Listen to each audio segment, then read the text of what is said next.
अरविंद केजरीवाल की गिरफ्तारी के विरोध में आम आदमी पार्टी द्वारा कल शाम अनुराग ढांडा के नेतृत्व में गोहाना में फुआरा चौक से लेकर शहीद भगत सिंह चौक तक कैंडल मार्च निकाला गया। इस दौरान अनुराग ढांडा ने कहा कि आम आदमी पार्टी की बढ़ती लोकप्रियता को रोकने के लिए केजरीवाल को गिरफ्तार किया गया है।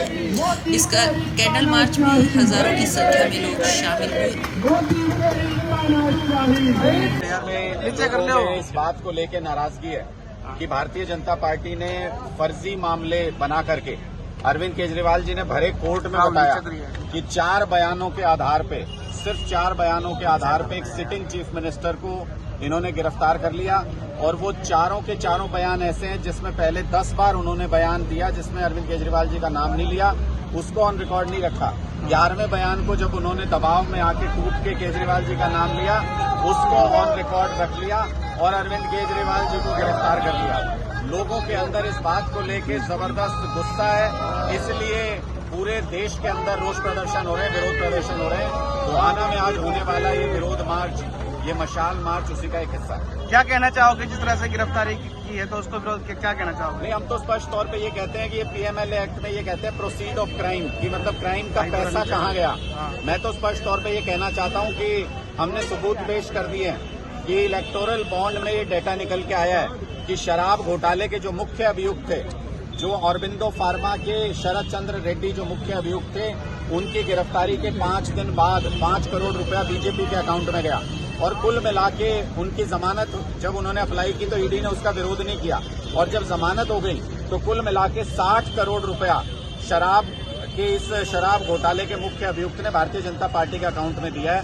तो ये क्राइम का पैसा, प्रोसीड ऑफ क्राइम तो भारतीय जनता पार्टी के अकाउंट में जा रहा है, जिससे वो 5 स्टार जगह जगह पे अपने दफ्तर बना रहे हैं। हमारा ये कहना है कि नड्डा साहब की जांच कब करोगे, मोदी जी को सम्मान कब दोगे, कब अमित शाह जी को गिरफ्तार करोगे, तो चुप्पी साध जाती है ईडी भी, सीबीआई भी, सारी एजेंसी। लेकिन ईडी तो कह रही है कि गोवा चुनाव में 100 करोड़ रुपए का जो है चंदा दिया गया है आप पार्टी द्वारा। वहाँ तो भारतीय जनता पार्टी के एजेंट है ईडी, तो वो तो कहेंगे ही। हम ये कह रहे हैं आज तक इतने 250 से ज्यादा रेड किए हैं इन्होंने हमारे नेताओं पे। सत्येंद्र जैन अंदर है, मनीष सिसोदिया अंदर है, संजय सिंह अंदर है, अब अरविंद केजरीवाल जी की गिरफ्त में। उसके बावजूद आज तक हमारे किसी नेता के यहाँ से चवन्नी भी बरामद नहीं कर पाए, चवन्नी भी। और हम 60 करोड़ रुपए का सबूत दे रहे हैं कि भारतीय जनता पार्टी के अकाउंट में गया है। तो जनता खुद समझती है कि कौन घोटालेबाज है, कौन भ्रष्टाचारी है और कौन ईमानदार है। हम तो ये भी कहते हैं कि आज भी हमने ये मामला सामने रखा है। ईडी ने कोर्ट के अंदर ये कहा कि केजरीवाल जी अपने मोबाइल का पासवर्ड नहीं दे रहे। भाई, मोबाइल का पासवर्ड क्यों चाहिए केजरीवाल जी का?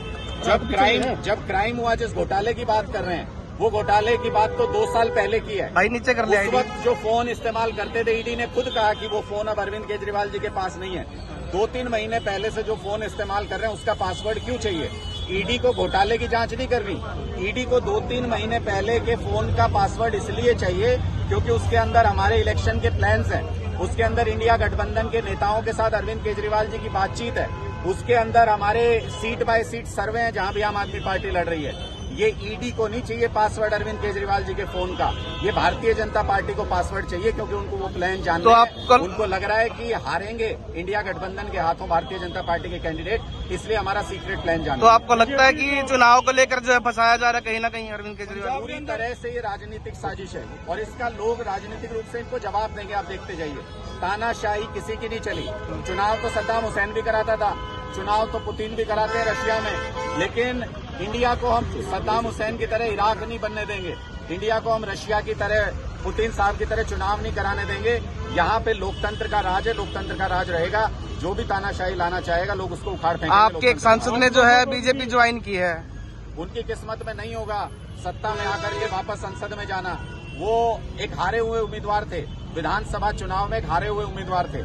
आम आदमी पार्टी के कार्यकर्ताओं ने अपनी ताकत के दम पर उनको संसद भेजा, उनकी किस्मत में नहीं होगा। ऐसे बहुत से लोग पंजाब में पहले भी छोड़ के गए थे, आज अपना माथा पीट के रो रहे हैं कि सरकार में होते, अगर आम आदमी पार्टी में होते। तो मुझे लगता है ऐसे लोगों का कोई मायने नहीं है। आम आदमी पार्टी कार्यकर्ताओं के कंधों पर टिकी हुई पार्टी है, जिसको चाहेंगे उसको जिता के संसद भेजेंगे। पंजाब में इंडिया गठबंधन नहीं किया गया। पंजाब की परिस्थितियां और बाकी जगह की परिस्थितियां अलग हैं। पंजाब में हम लोग सरकार में और कांग्रेस मुख्य विपक्षी दल है। हम नहीं चाहते कि किसी भी तरीके का कोई पॉलिटिकल फायदा गठबंधन की वजह से दूसरी पार्टियों को हो, भारतीय जनता पार्टी को हो।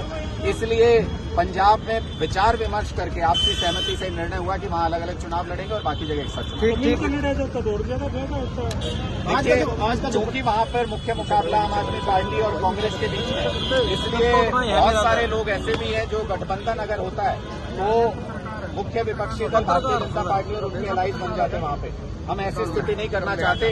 जो भी सांसद जीतेंगे, किसी के भी जीते आएंगे तो इंडिया गठबंधन में, इसलिए 13 की 13 सीटों का लक्ष्य लेके आम आदमी पार्टी वहाँ पे चल रही है और वहाँ हम इतने मजबूत भी हैं कि अपने दम पे 13 सीटें ला सकते हैं। आज का प्रदर्शन है वो इंडिया गठबंधन का है या आम आदमी पार्टी का? आज का प्रदर्शन अरविंद केजरीवाल जी की गिरफ्तारी के खिलाफ है। आज का प्रदर्शन ईडी की राजनीतिक साजिश के खिलाफ है। आज का प्रदर्शन भारतीय जनता पार्टी के उस डर के खिलाफ है जो वो आम आदमी पार्टी और इंडिया गठबंधन से डर रहे हैं। सभी आमंत्रित हैं, बहुत सारे सामाजिक कार्यकर्ता भी यहाँ पर हैं, बहुत सारे आम आदमी पार्टी के कार्यकर्ता भी यहाँ पर हैं। इस तरीके के जो भी कार्यक्रम होते हैं उसमें सभी लोग आमंत्रित हैं। जो भी विरोध जताना चाहते हैं वो सब आ सकते हैं। आम आदमी पार्टी कांग्रेस के साथ गठबंधन किए हुए, जबकि सबसे पहले आम आदमी पार्टी ने तो कांग्रेस पर ही भ्रष्टाचार का आरोप लगाया। बहुत से लोग ये सवाल पूछते हैं कि आप तो कांग्रेस पे कई सारे सवाल खड़े करते थे, कई मुद्दों के ऊपर उनके ऊपर सवाल खड़े करते थे, फिर ये गठबंधन क्यों? हमारा कहना स्पष्ट है कि ये देश बचाने के लिए गठबंधन किया और देश बचाना सबसे महत्वपूर्ण है। कल को अगर चुनाव ही नहीं होंगे, तानाशाही आ जाएगी, तो फिर अच्छे और बुरे में से आपका चुनने का अधिकार भी चला जाएगा। आपका वो अधिकार